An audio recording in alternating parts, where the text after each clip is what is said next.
तो लगातार इस आयोजन पर भी नजर बनी हुई है। इधर सिंधिया एपिसोड के विवाद के बाद दिग्विजय सिंह ने कमलनाथ से मुलाकात की। इस मुलाकात ने सूबे के सियासी पारे को गरमा दिया। दिग्विजय सिंह ने मुलाकात की तस्वीर सोशल मीडिया पर शेयर की और पोस्ट में लिखा कि दोनों के बीच 50 साल से पारिवारिक संबंध हैं। राजनीतिक जीवन में उतार चढ़ाव का दिग्विजय सिंह ने जिक्र किया। अपने पोस्ट में दिग्विजय सिंह ने माना कि छोटे छोटे मतभेद रहे लेकिन मनभेद कभी नहीं रहा। पिछले दिनों दिग्विजय सिंह ने दरअसल एक इंटरव्यू में कमलनाथ की सरकार गिरने को लेकर बयान दिया था। दिग्विजय सिंह ने सिंधिया और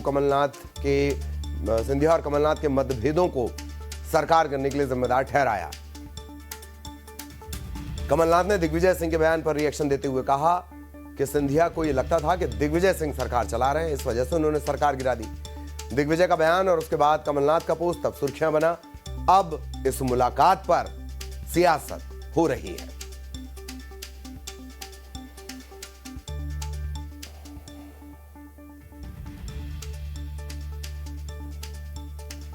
देखिए, एक ही संगठन के दो नेताओं के द्वारा इतनी बार अपने मतभेदों को सार्वजनिक रूप से स्वीकार करना और जाहिर करना, ये अपने आप में निंदनीय। ये दर्शाता है कि इनकी राजनीति स्वयं से शुरू होकर स्वयं पर ही खत्म होती है और जो परिवार की तरफ बढ़ती है।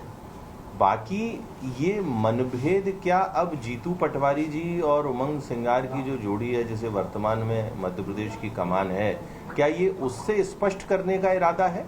तो स्पष्ट नजर आता है कि दिग्विजय सिंह जी और कमलनाथ जी अपने पुत्रों को स्थापित करने के लिए वापस से एक गठजोड़ बनाने का प्रयास कर रहे हैं, जो जीतू और उमंग की जोड़ी के खिलाफ होगा। कमलनाथ जी और दिग्विजय सिंह जी के रिश्ते कोई आज के नहीं है।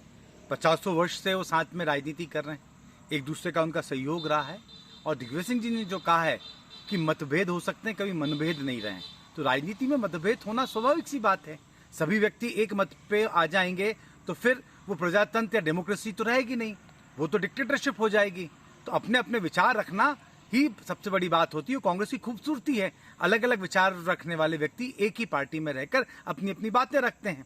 आज जो फोटो साझा किया, भारतीय जनता पार्टी की जो कारगुजारी थी वो उजागर कर रहे हैं। अब मामला उन दोनों का था, भारतीय जनता पार्टी इसको हवा देने का प्रयास कर रही थी।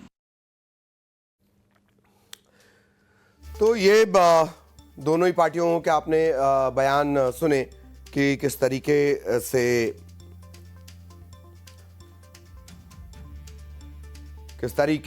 इसे डिफेंड करने की भी कोशिश की जा रही है और सियासत भी की जा रही है। मेहमान भी हमारे साथ जुड़ेंगे और फिर हम उनसे चर्चा करेंगे।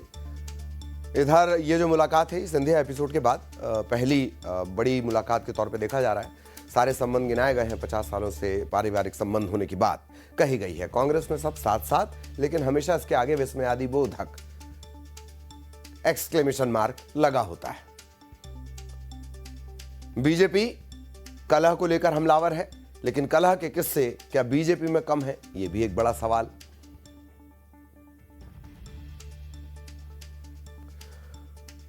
और मेहमान हमारे साथ लगातार जुड़ रहे हैं। प्रियंका दुबे बीजेपी की तरफ से हमारे साथ जुड़ी हुई हैं। प्रियंका जी, बहुत बहुत स्वागत।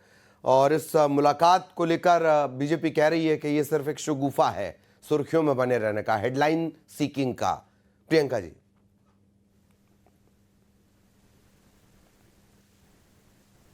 देखिए, ये बात तो बहुत सत्य है कि हमेशा गाली बकने की और गाली सुनने की पावर ऑफ अटॉर्नी अलॉटमेंट होना और जो अंतःकलह का परिणाम है वो हमने नहीं, पहले कमलनाथ जी खुद ही ट्वीट करते हैं, फिर स्पष्टीकरण देते हैं, उसके बाद में अब ये मुलाकात। तो ये क्यों इस प्रकार से स्पष्टीकरण पब्लिक के बीच में दिया जा रहा है, ये तो खुद कांग्रेस को विचार करना चाहिए। परंतु जिस प्रकार से परिवारवाद के साथ में अगर हम बात करें, व्यक्ति विशेष को लेकर के चलने वाली पार्टी में जिस प्रकार से देखा जाए तो विचारधारा कम, व्यक्ति विशेष को लेकर के सदैव एक विचारधारा क्रिएट की जाती है कांग्रेस में। और आज भी व्यक्ति पूरक, व्यक्ति पूजक पार्टी जो रही है शुरू से, जहां पर विचारधारा को नगण्य मानते हुए, संगठन को भी शून्य मानते हुए, सदैव एक व्यक्ति के पीछे फॉलोअर्स की तरह ने जो चलना शुरू किया है, तो उसमें अगर हम देखें तो ये कौन से खेमे को, इसको क्या स्पष्टीकरण जा रहा है, ये तो ये बहुत अच्छे से समझ सकते हैं। और जो स्थिति कांग्रेस की मध्य प्रदेश में बनी हुई, जिसमें अधिकतर सीनियर लीडर्स जो हैं उनको साइडलाइन करते हुए कमलनाथ जी अधिकतर बैठकों में नदारद रहते हैं या तो वर्चुअली कनेक्ट होते हैं। दिग्विजय सिंह जी का भी कुछ ऐसा ही हाल है। तो इस प्रकार की चीजें सामने आना खुद कांग्रेस के लिए विचारणीय है कि किसको ये स्पष्टीकरण दिया जा रहा है, क्यों दिया जा रहा है और ये किस प्रकार का दोस्ताना दिखाने की कोशिश की जा रही है, जिसमें कांग्रेस खुद ही गिरती हुई नजर हालांकि प्रियंका जी विवाद आती है आपके जी, यहाँ तो भी कुछ स्वीकार विवाद कर आपके यहाँ भी चुके बार बार हैं निकल कि कर पार्टी सामने के आते अंदर हैं। वो ठीक है कि उन्हें मैनेजमेंट उनका बड़ा बेहतर होता है। मसलन वीरेंद्र खटीक बनाम मानवेंद्र सिंह हुआ, वीरेंद्र खटीक बनाम जो उमा भारती जी के भतीजे हैं, मेरा ख्याल है राहुल लोधी, इनके भी बड़े डिस्प्यूट्स रहे हैं, ये भी आए हैं पब्लिकली। देखिए, बात मैं वही कहती हूँ कि मनभेद हो सकता है, मतभेद हो, ये भी हो सकता है, परंतु उन सारी चीजों का जब संगठन के ऊपर प्रभाव पड़ना लग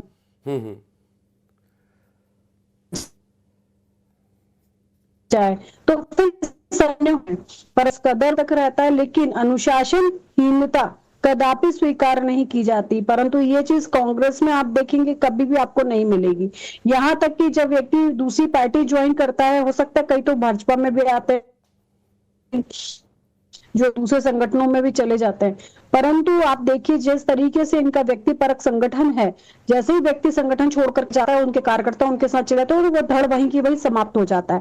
तो ये जो देखने को मिला, जहां पर जैसे ही जिलाध्यक्षों की सूची आई, जीतू पटवारी जी के पुतले जलने शुरू हुए, लोग सड़कों पे आ गए, इस प्रकार की चीजें मेरे ख्याल से तो किसी भी राजनीतिक दल के लिए अच्छी नहीं है। और जो नजर आ रहा है दोस्ताना, ये भी किसी और इशारा करता है कि मनभेद मतभेद अपनी जगह हैं, संगठन पर इसका असर नहीं पड़ना चाहिए। लेकिन जो भूपेन जी हैं, वहां पर बड़ी नाराजगी मची हुई है। ग्वालियर चंबल अंचल में नजर आता है कि सिंधिया खेमा और बीजेपी, ये खेमे खेमे अलग नजर आते हैं। वहां से भी खबरें आती हैं, इसमें भी मेरा ख्याल है आप पढ़ती ही होंगी प्रियंका जी।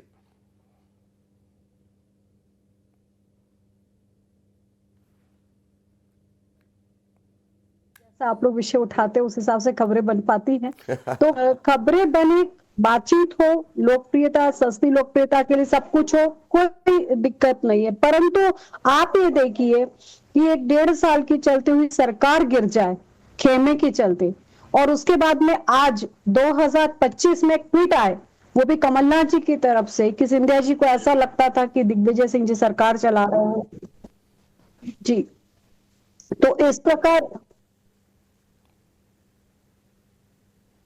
जी ठीक है प्रियंका जी, मैं अभी आपको रोक रहा हूं, कुछ तकनीकी दिक्कत भी, आपकी आवाज थोड़ी सी हो रही है। हमारी टीम सॉर्ट आउट कर रही है उस मसले को। रविंद्र दुबे, वरिष्ठ पत्रकार, वो भी हमारे साथ जुड़ गए।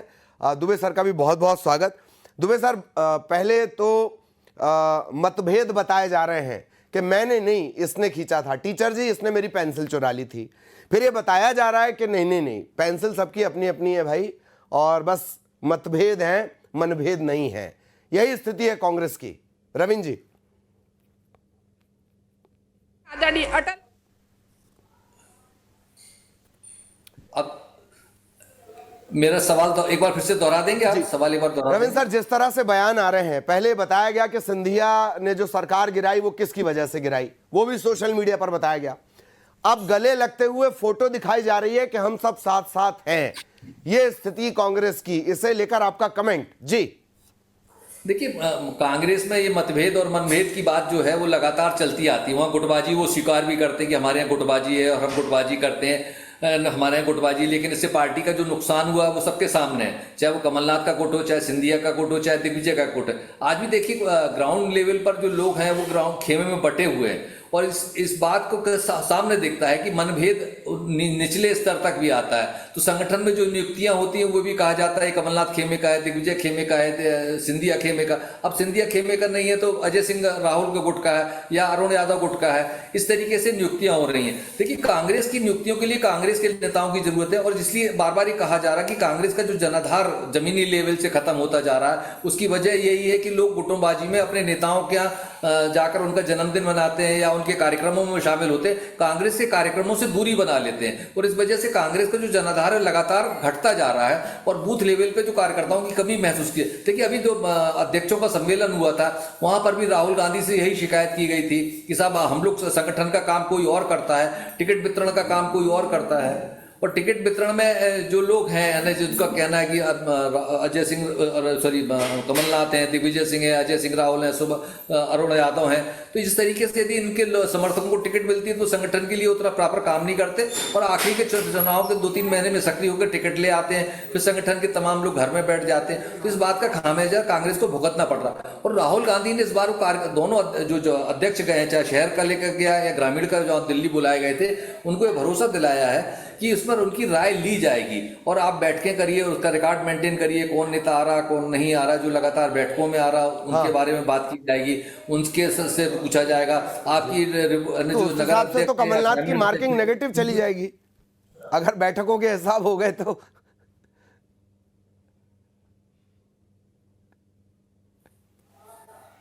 एक बात और भी निकल कर आ रही है कि चलिए जयवर्धन को तो जिम्मेदारी मिल भी गई, नकुलनाथ को कोई जिम्मेदारी नहीं मिली है और यह भी कहा जा रहा है यही वजह है कि उन्होंने अपने आप को छिंदवाड़ा के इर्द गिर्द सीमित कर लिया है कमलनाथ ने। दुबे सर, देखिए ये बिल्कुल सही बात है।